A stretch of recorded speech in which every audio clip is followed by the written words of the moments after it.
Meghan Markle. I've had the best time in London. Fans are amazing. And Sarah Ferguson. They broke onto the scene as monarchy modernizers. They were going to change the spirit of the monarchy. They were going to make it unstuffy. And they're perceived as perhaps doing a little bit too much and being too good at their jobs. I don't think any of us had any idea that she would kind of end up exactly how Fergie has ended up. Both dedicated to the Queen. There was definitely some warmth and some bonding between Meghan and the Queen. Fergie was an enthusiastic supporter of the monarchy. They brought a different style to the institution. Both Sarah and Meghan's personalities would have been a breath of fresh air to the royal family. Women don't need to find a voice. They have a voice. They need to feel empowered to use it. Those very same qualities of being strong, independent women seemed to be their downfall in the end. Eventually attacked in the press. This is name-calling. This is actually bullying.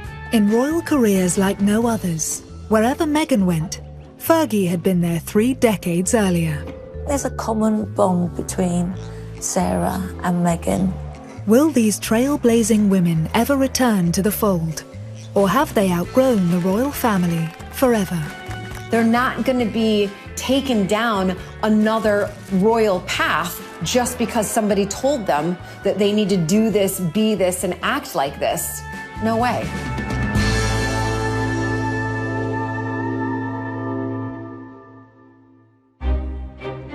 In March 2021, nearly a year since leaving the royal family, Meghan Markle shocked the world in a revelation-packed interview with Oprah Winfrey. Perhaps the least expected of her admissions was that Sarah Ferguson was a source of help just before her first meeting with the Queen. Yeah, and Fergie ran out and she said, "Are you ready? Do you know how to curtsy?" I said, "Oh my goodness, you guys." And so I practiced really quickly and we went in and I met her and apparently I did a very deep curtsy. Who better to put their arm around Meghan and say, listen, I'm going to teach you. I'm going to take care of you. I'm just like you. I know what it was like. Than Fergie.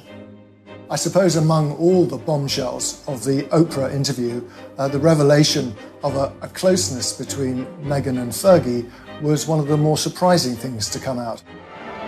Today, the Duchesses live outside the royal family. Meghan performed her final duty as a royal in March 2020 and has not been in the UK since. She now lives in America with husband Prince Harry and their children.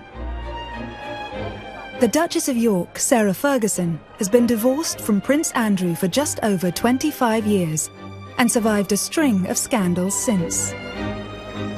Fergie's older than Meghan and belongs to the 1990s era, really, of the British monarchy. Certainly, Fergie would have looked upon Meghan as a woman who was breaking the mould.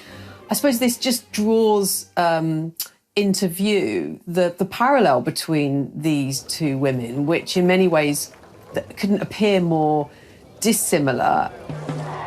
At the time of the Oprah Winfrey interview, few people were aware of the closeness between Fergie and Meghan. But the two have so much in common.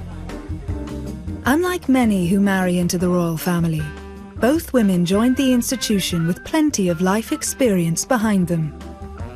In 1985, the 25-year-old Fergie was flat-sharing in Clapham, South London, when she started her relationship with the Queen's middle son, Prince Andrew.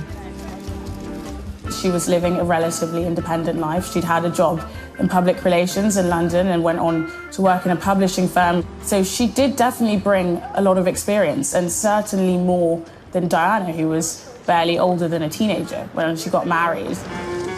Her father, Major Ronald Ferguson, had been a high-ranking army officer and then polo manager to Prince Philip and Prince Charles. She definitely had aristocratic ties. She'd been around Prince Andrew as a child at polo matches.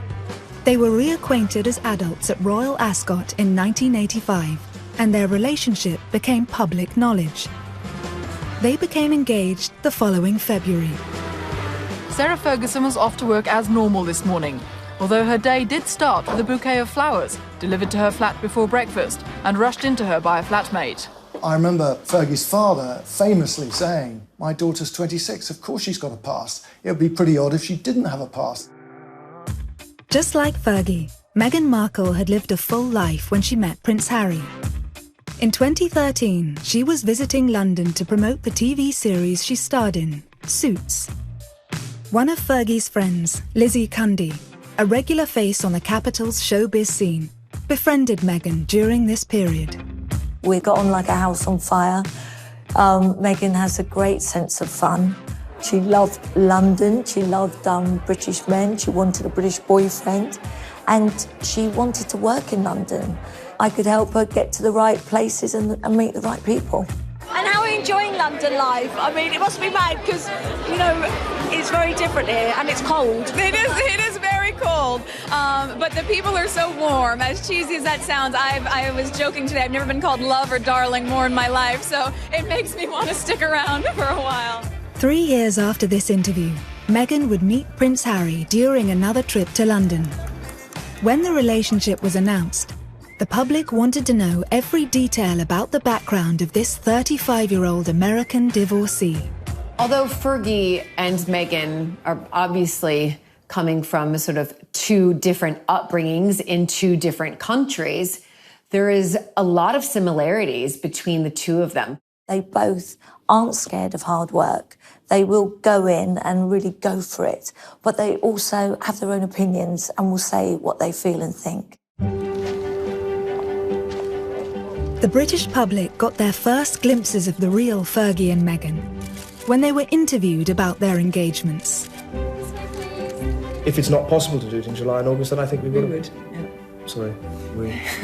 Got to get used to this we business. I know, it's difficult, isn't it? We, that's right. Here was Fergie teasing her prince, was interjecting and very confident speaking to the interviewer. I mean, one of the things that is still startling about it is, of course, that she gave Andrew a kiss. And, I mean, and that just wasn't done. Oh, you missed this. In the same way that Fergie made a big impression when introduced to the British public, Meghan stole the show when her engagement to Prince Harry was announced in November 2017. Very early on, when we realized we were going to commit to each other, that we knew we had to invest the time and the energy and whatever it took to make that happen. And so yes, with the filming schedule, it was not the easiest. She was very, very confident, and not just confident of the relationship, but also in the way that I think she felt that what this marriage would be and how she could retain some sense of control over her destiny. I mean, I remember thinking, this is a woman with a plan. What's been really exciting as we talk about the transition of this out of my career but into the role is that, as you said, the causes that have been very important to me, I can focus even more energy on. It was clear both women were taking well to their new lives, but they still had to win over the royal family, especially the Queen. In Prince Andrew, Fergie was marrying the Queen's reportedly favourite son. There was a very good warmth between the Queen and her daughter-in-law. Fergie was an enthusiastic supporter of the monarchy, if you like. She sort of threw herself headlong into learning everything that she could about what was expected of her. Similarly, nearly 5 years after she began dating Prince Harry, Meghan would reveal in her controversial, globally broadcast interview with Oprah Winfrey how warm her relationship with the Queen had been as she got to know the royal family. We were in the car going between engagements, and she has a blanket that sits across her knees for warmth, and it was chilly. And she was like, "Meghan, come on," and put it over my knees as well. With a blessing secured from the head of the family, both women married their princes on waves of national optimism. Fergie and Andrew's wedding in 1986 was attended by 2,000 guests, watched by 500 million worldwide, and tens of thousands outside Westminster Abbey. And out into the sunshine they stepped to face those crowds for the first time as the Duke and Duchess of York. I do remember watching that excitement with other people across the planet and being excited. I wanted to see what her dress looked like. I wanted to see what she would do with that beautiful fiery red hair. Again, the crowd roared its request. What's that, said the couple, as if they didn't know. Of course they did. And this was what the crowd was waiting for. In the same way that Fergie's nuptials brought a bit more sparkle than usual to a royal wedding, Meghan's looked like no other that had gone before. It was a joyful union of different cultures and different continents. A love story Hollywood will no doubt try to recreate in future years. I think there's every sign that the marriage of Harry and Meghan marked a beginning of something different, or at least Meghan wanted to curate things in her own way. A transatlantic guest list that included George and Amal Clooney, David and Victoria Beckham, Oprah Winfrey, and Idris Elba. So Meghan, being a woman of colour, having a gospel choir that were mostly black and then having a black minister as well, whilst, that might not seem political, and perhaps it shouldn't be seen as political, it absolutely was a political choice. And I think she was trying to send a very clear message that she wasn't going to be leaving behind who she was. Perhaps the most unexpected guest at Meghan's wedding was Fergie herself.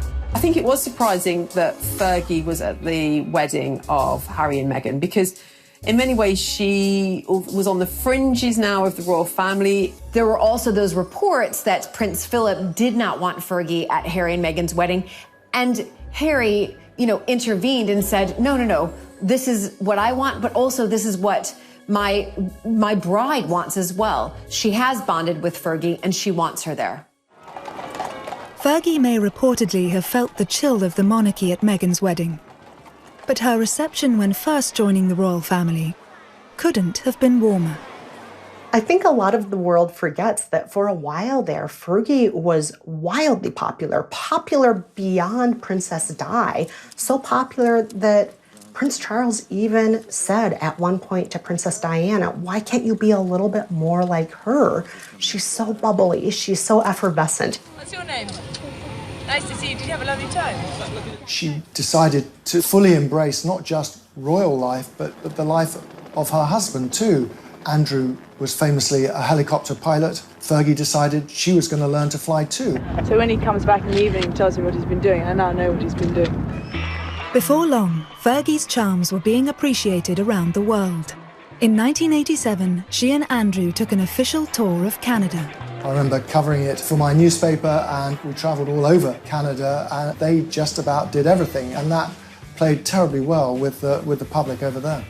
Wearing their cowboy hats, completely at ease. People just could not believe how much fun and energy this fiery redhead seemed to bring, and how different she was. Just as Fergie's fresh energy revived the royal family's image in the 1980s, when Meghan took her first royal tour of Australia in 2018, her talent for connecting with the public proved invaluable. They went down an absolute storm. She put people at ease. She could meet particularly young people. And in parts of the world, particularly Australia and New Zealand, where there has been a lot of flirting over the years with the idea of them becoming republics, she was a massive injection of support for the crown and for the monarchy's longevity. Meghan had focused the world's gaze even closer on the British royal family, but could her popularity prove to be her undoing? Harry later said he thinks on that tour that the attitude to Meghan changed in the palace because of the way that she managed to seemingly wow the public and potentially overshadow Prince Harry even. For both Meghan and Fergie, the qualities that had made them initially so popular would soon be the very things that turned the opinions of not only the press and public, but the family they had married into. The press has turned on her, the public has turned on her. This is name-calling. This is actually bullying.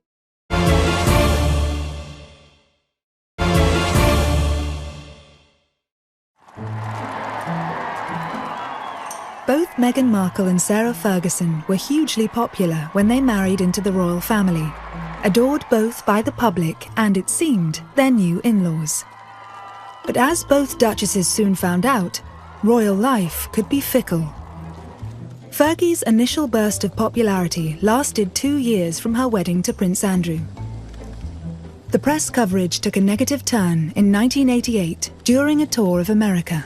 Up until this point, the media were kind of endeared to her, and the very qualities of independence, of outspokenness that were very enjoyed by the British press before were the reasons that they began to turn on her. The first sort of hints really were the number of outfits she had on that trip to America. They were very lavish, clearly very expensive. People began to wonder, did we really need to have a royal duchess doing things on such a lavish scale? Was she really respecting the decorum of being a royal duchess, or was she playing to the gallery? Love you. I'll see you later. It was an amusing, off-the-cuff remark, but it got people thinking a bit more deeply about Fergie. Was it amusing, or was it slightly crass? She famously wore a hat that actually just said LA on the back of it, which she thought was a fun shout out to where she was in California, and other people thought was just tacky. Before long, it was open season on Fergie in the press. They started nitpicking about her appearance. Fergie was unfortunately very criticised for perhaps her fluctuating weight. Some of the headlines, some of the, Duchess of Pork, some of the nasty headlines, they're hurtful. She's only human, she's not a robot. They also started saying that she was work shy, and she was referred to as her royal idleness, or Duchess Doolittle. It's shocking. The press has turned on her, the public has turned on her. This is name-calling. This is actually bullying. Meghan, too, would discover soon after joining the royal family that intense press attention was a double-edged sword. Very, very tiny things about Meghan's appearance seemed to stir up huge reactions in the British press. There was the moment in 2018 at the British Fashion Awards where she had dark nail polish on. There was pictures of her holding her bump, very proudly. But on the other hand, people were saying, well, why is she doing that? That's attention-seeking. Why does she have to do that in every picture? Look at me, look at my bump. But she was just being a mother, cradling her baby bump, She couldn't do anything right. In the world, we all know that women are held to a different standard than men, and that's absolutely tenfold within the royal family. There are such limitations to what a woman can do. You'll often hear people say, well, you're helping women find their voices. And I fundamentally disagree with that, because women don't need to find a voice. They have a voice, they need to feel empowered to use it, and people need to be encouraged to listen. Meghan Markle, let's not forget, was already somebody who was very outspoken about causes that she cared about. When she was just a girl, she wrote to people in the government about feminism. She wrote to Hillary Clinton, and she continued that long beyond her girlhood. The outspokenness that had made Meghan such a positive force in her acting career would be viewed differently within royal circles. Stories began to emerge that she was not the easiest employer. She was clearly frustrated at times in her role. And I remember there was a headline in my own newspaper, was Meghan Duchess different or Duchess difficult? For some royal watchers, the criticism of Meghan was not only ever present in the British media, it also had a disturbing tone. I certainly think, with the coverage of Meghan, there were racial undertones from the beginning. There was, the now infamous Daily Mail story in 2016 describing her as being straight out of Compton, which of course has racial undertones. With Meghan, that scrutiny against her as a woman has been even worse because she's a Black woman, so her race is folded into it. I felt when they first got engaged, I was quite worried for Meghan, knowing the extent of racism that can be displayed in the British press. I didn't see it ending well at all.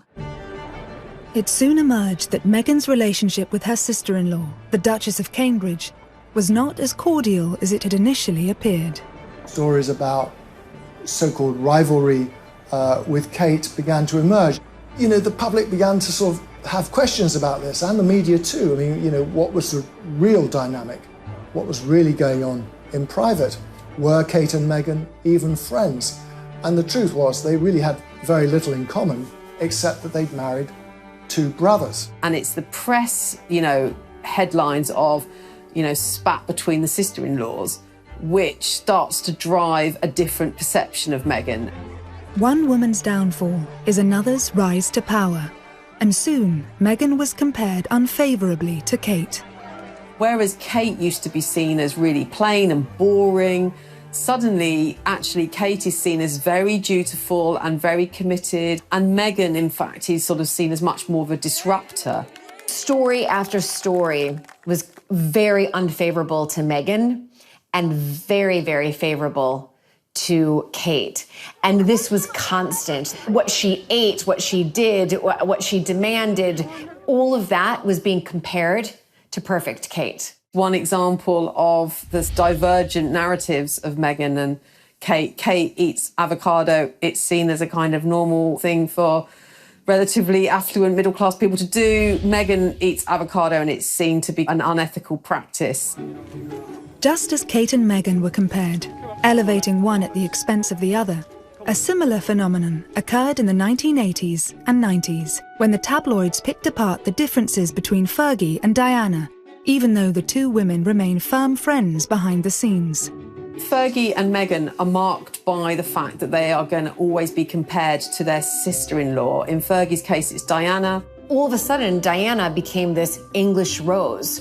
She became, the princess that everybody wanted her to be. Fergie, on the other hand, was really cast aside. She is not suited to be a part of this perfect royal family. Well, Sarah always said it was very tough being next to Diana because Princess Diana looked like, a supermodel, did it with such charm, such grace, could just waltz into a room. Whereas Sarah said I was a bit of a calamity, So it was tough because the press then compared them both. Yet in the public eye, Fergie was seen not only as the bad Duchess in comparison to Diana, but also as a bad influence on her. Perhaps one single issue encapsulates that more than anything, and it's the one I recall when they were both at Royal Ascot. I think it was in 1987, and they were hurrying through the royal enclosure, and Fergie and Diana were both photographed sort of poking an umbrella up the backside of a royal equerry. Princess Diana and Fergie had this great sense of humour, a great relationship, always doing jokes, always doing pranks. But it was always kind of Sarah that got in trouble for doing them. On a skiing holiday, Fergie and Diana were jostling one another and they almost fell over, and Charles looked very cross and told them to behave. And again, Fergie was the one who was seen as the instigator in all this. And so she was constantly and often unfairly cast as the bad Duchess to the good princess. Meghan and Fergie's years within the royal family were bruising, but their troubles had barely begun. Because only once they left the firm would they feel the full fury of a press, public, and family scorned.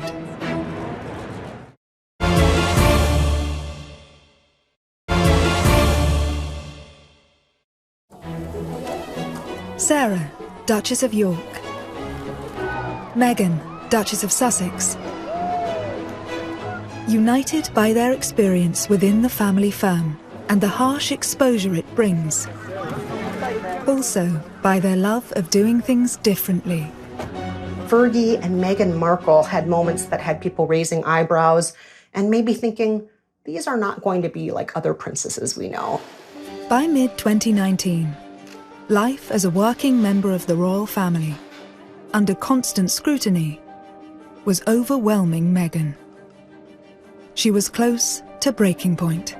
We see the initial steps of Megxit when Meghan and Harry broke away from one another within the royal foundation. On tour in South Africa in 2019, she gave the biggest hint so far of her unhappiness during a TV interview. She was asked, how was she coping with the role? You know, I've said for a long time to H, that's what I call him. Yeah. It's not enough to just survive something, right? Like, that's not the point of life. You've got to thrive, you've got to feel happy. What she was saying is that she's finding it rather hard and no one really has helped her. And this immediately have sort of echoes for me of Diana all those years ago, complaining that she'd really not got the support and help that she'd had when she entered the royal family. And it was rather shocking. By Christmas, some 18 months after marrying into the royal firm, clearly Meghan had had enough. She did not feel protected. She felt attacked on a regular basis. It's no wonder that she wanted to escape that. Who wouldn't want to escape that?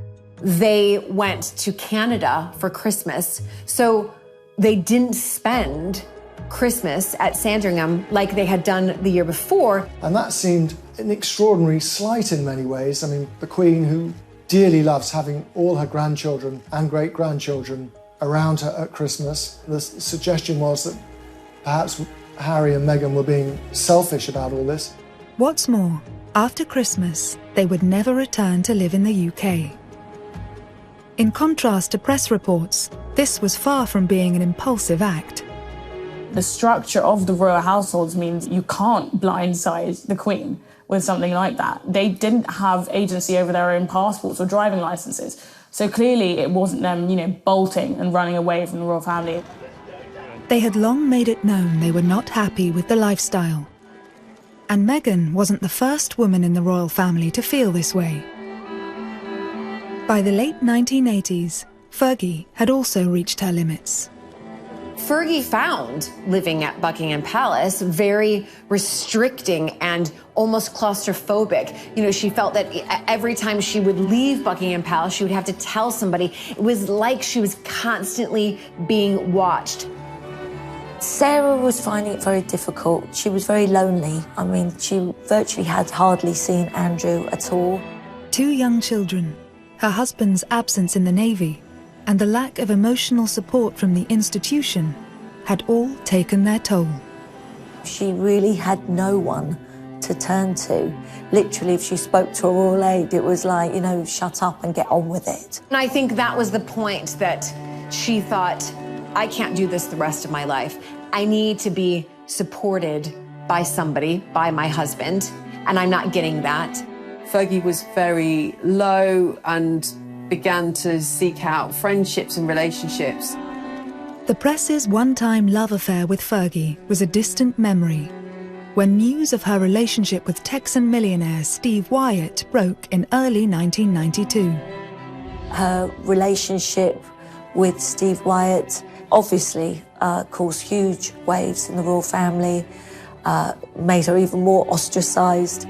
Weeks later, the daily newspapers splashed the shocking news that Fergie was to separate from her prince. And sadly, we can see the snowball effect of where things really started to go wrong for Sarah. She was now involved with a man called John Brown, who was euphemistically described as her financial advisor. There emerged the calamitous photographs of her in which she is kissing her toes or sucking her toes, as the papers had it. The story caused sensational headlines across all the tabloid papers. Fergie was at Balmoral with the entire royal family when the story broke. She couldn't hide from it. It was literally all over the tabloids. It made very uncomfortable breakfast reading for the Queen, and Philip, Margaret, and others found this so distasteful and, something that was really beyond the pale.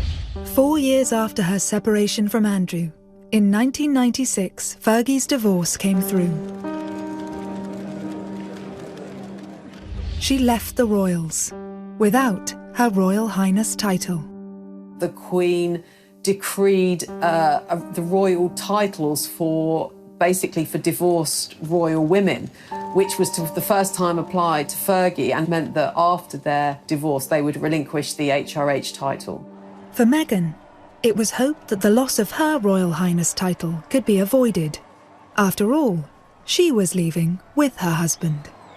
They essentially wanted to be half in, and half out with the royal family as far as their royal duties were concerned. They still wanted to do some work on behalf of the crown, but also be private citizens. Unfortunately for Meghan, the Queen did not support this vision. The Queen then had to put her foot down saying, well, if this is what you want, you then can't use the royal titles. And indeed, you have to pay back the money, the taxpayers' money, that is, for Frogmore Cottage, and you're not getting money for your security. At the time, it was not yet clear how Meghan would tell her side of this story. But again, Fergie had already been there and done that. 25 years earlier, Fergie had taken the extraordinary step of telling all to Oprah Winfrey in an historic and intimate interview. You were sitting in the palace and you felt a sense of hatred for yourself. That doesn't compute in our Princess Cinderella Duchess mind. You understand? Okay, so that is the fairy tale. It is the fairy tale. But then comes the realism that you actually you didn't marry to get the fairy tale. You married a man. You fell in love and you married the man, and then you've got to come to terms with the fairy tale. Now, it's not a fairy tale. It's real life in there. Well, so to speak. They think it's real life in there. Okay. You know. For Sarah Ferguson to go on an American TV chat show and spill the beans on the royal family, what life was like inside the palace, it was unheard of. It was explosive. British public and the royal family in particular is much more reserved. You don't share your feelings, if you like. You don't share your hurt or your pain or any difficulty that you're going through. You just carry on, right? She was honest about the affairs, or at least elements of the affairs that she had, and how badly they had gone down with the Queen. She didn't flinch from that, and that was very brave of her.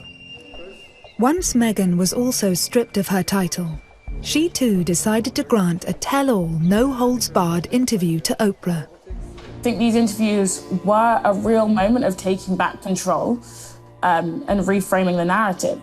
It's striking that it's to Oprah that, again, Meghan turns for her kind of first interview at length after leaving the royal family. And her revelations to Oprah made for gripping television. And yeah, and when you say, was it what it looked like, my understanding and my experience of the past 4 years is it's nothing like what it looks like. And again, same story, if you like. There's no fairy tale. You know, I did not experience a fairy tale. In fact, I experienced something completely opposite. It affected my mental health. I had suicidal thoughts. I had to give up, in one sense, who I was as a person. For Fergie, her American TV appearance was far from being the last time she courted controversy. 2010 saw the nadir of her relationship with the press, when grainy, secretly filmed footage revealed her selling access to Prince Andrew to an undercover journalist. £500,000 when you can, to me. Open doors. Be Prince Andrew? Yeah. Is that a deal? Yeah. The moment she got conned by the so-called fake sheikh, an undercover reporter for the now defunct News of the World newspaper, who tricked her into talking about Prince Andrew and offering, at least according to the newspaper, access. It says a lot about how vulnerable a position she must have been in financially. To be offering something of that nature, knowing the risks associated, and also knowing the position that it might have put her daughters. She said, Beatrice looked at her with those big eyes and said, Mummy, how can they do this to you? But sadly, Sarah had done this to herself. With characteristic candour, once again, Fergie sought to rehabilitate her reputation with a jaw-dropping Oprah World exclusive. I must have been a little bit worse for wear, and I think I just went, well, if you're going for 40, okay, well, if you want to do business in the future, then, to be honest with you, I can't even think where my head was. Sarah, of course, goes on Oprah because that is your global platform. The royal family is global. In order to get your side of the story across, You need to go on with Oprah. For both duchesses, who pulled back the curtain on the workings of the royal family, the Oprah Winfrey charm offensive only worked on one side of the Atlantic.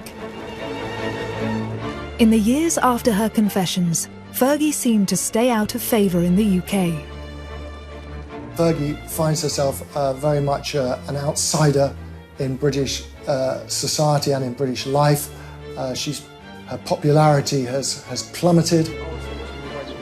When Meghan left the royal family, she also faced a backlash, including the still unproven allegations that she had bullied palace staff.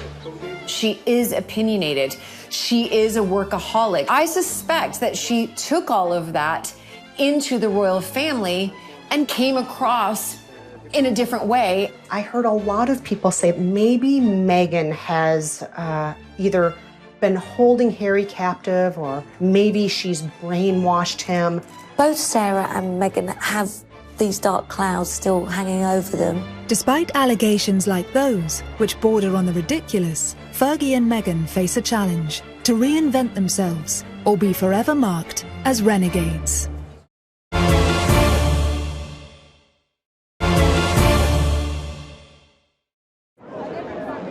Fergie and Meghan, two women who had huge success when they first joined the royal family. But soon they found themselves leaving the family firm and heading towards public controversy. Fergie ended up parting from her husband. Meghan ended up parting from the royal family. It had a profound effect. I mean, people were genuinely shocked. And the royal family will never be the same. But as the two women tried to move on with their lives, there was no denying their royal past. And for Meghan, she's still married to a prince, you know? So it's almost, you can't escape it. Having that attached to you, you almost can't blame them then for using their titles, which they both still legally have. Obviously, that neither of them used HRH titles anymore. Both Meghan and Fergie are Meghan, Duchess of Sussex, or Sarah, Duchess of York. The duchesses used their new stylings to make a difference, but their initiatives were disapproved of.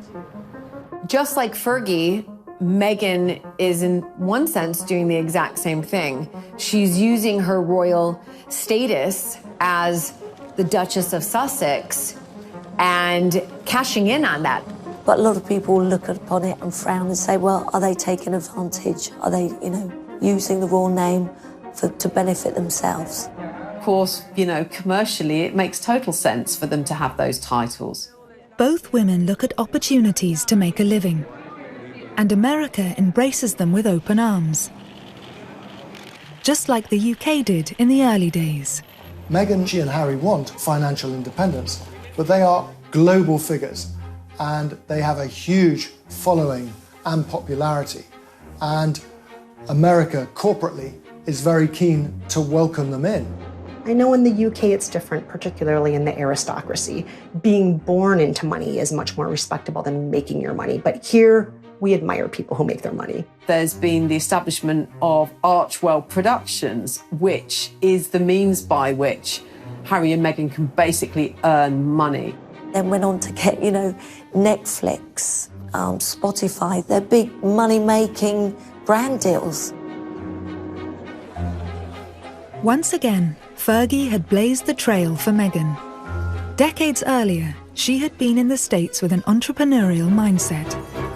Fergie has been the blueprint, and she was the first to do it. She was the first to make a living outside of the royal family and to continue to do that, especially after the Queen very publicly said that she wouldn't take responsibility for Fergie's debts. Fergie starred in a range of extraordinary adverts for cranberry juice.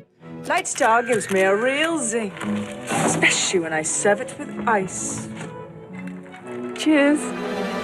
She was doing ads on cranberry juice, and she really landed a big deal with Weight Watchers. I mean, that paid her an extraordinary amount of money.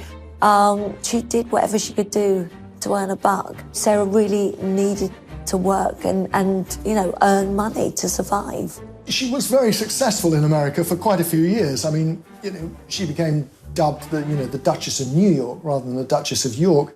Not only is America a place to make money, it's also a place where both women have been made to feel very welcome. Meghan, of course, is American, and she does all of these things that might be considered too loud or too political in a lot of the UK and certainly in the royal family.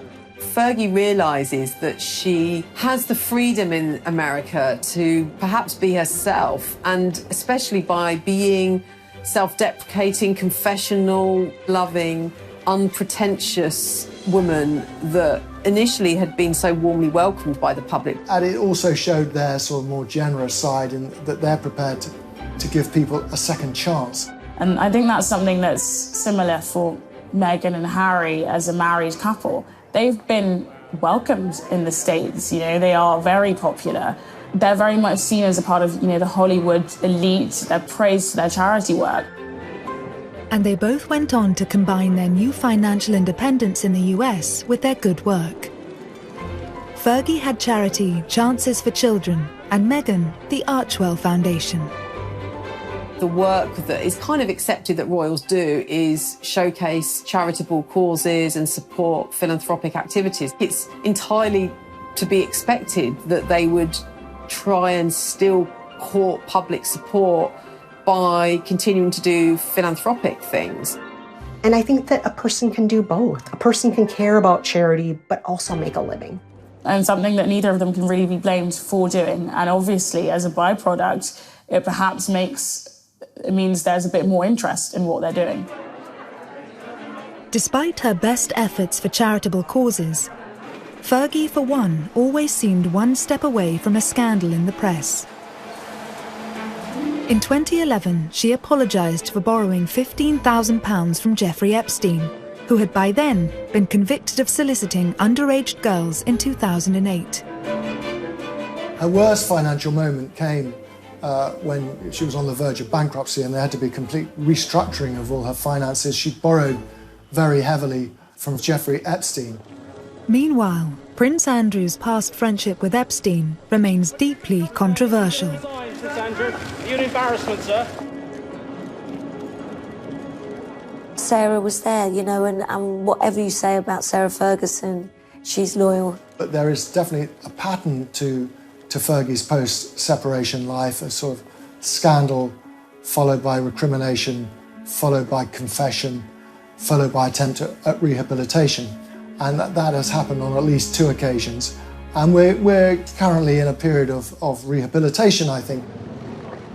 Regardless, these two women are moving into the future and thriving once again.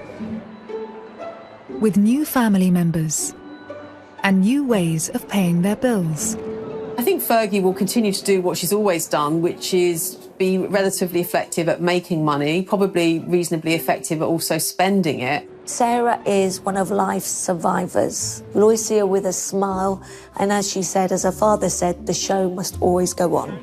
And as for Meghan, the future is full of possibility. When it comes to her royal connections, I do think that already we're seeing that Meghan and Harry are almost bigger than the royal brand. We obviously know she has the Archwell Foundation, and they're trying to do good work through that, but will she also eventually dip her toe into politics? Will she run for office at some point? Will these duchesses, outsiders bonded by a curtsy to the Queen and royal lives full of similarities, ever want to return to the fold? It's almost like the relationship between the Queen and Fergie has kind of come full circle, and the Queen has embraced her back. Sarah was invited back to Balmoral in 2013 by the Queen. You know, the Queen's always been very, very fond of Sarah, and she's very fond of the girls as well. It is very difficult to imagine Harry and Meghan being welcomed back into the royal family with open arms, but stranger things have happened. We do have the Jubilee next year in 2022, and I think all eyes will be on that balcony to see if Harry, Meghan, Archie, and Lily will be on that balcony.